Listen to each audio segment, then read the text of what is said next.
Le nouveau ministre des Mines, Kizito Pakabomba, a présidé ce jeudi 11 juillet 2024 dans son cabinet de travail, accompagné du vice-ministre Godard Motemona, une réunion stratégique visant à superviser et optimiser la dotation de 0,3% du chiffre d'affaires des entreprises minières.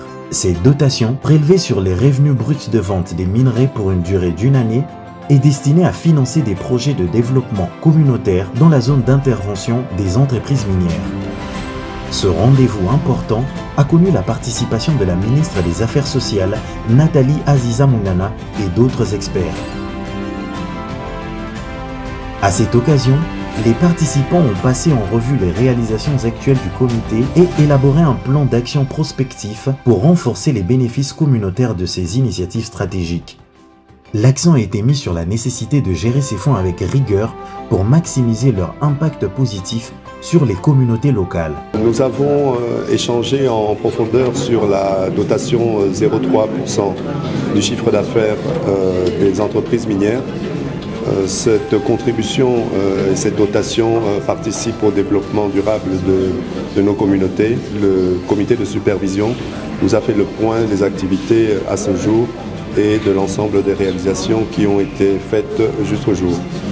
Cela montre effectivement que le chemin a déjà été emprunté sous l'impulsion du chef de l'État, le président de la République, Félix-Antoine Tshisekedi Tshilombo, dans sa vision « Le peuple d'abord ».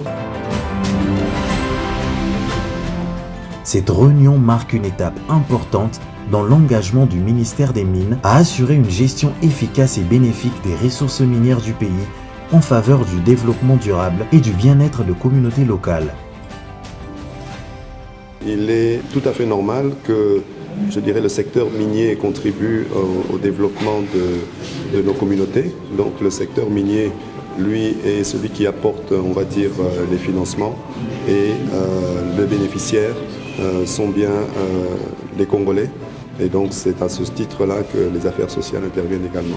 Cette séance de travail a été aussi marquée par la présentation détaillée faite par Madame Alice Mérimo, haute experte du comité de supervision, sur l'importance cruciale de cette contribution pour le développement durable. Notons que cette initiative s'inscrit parfaitement dans la vision présidentielle du peuple d'abord, impulsée par le chef de l'État, Félix-Antoine Tshisekedi Tshilombo.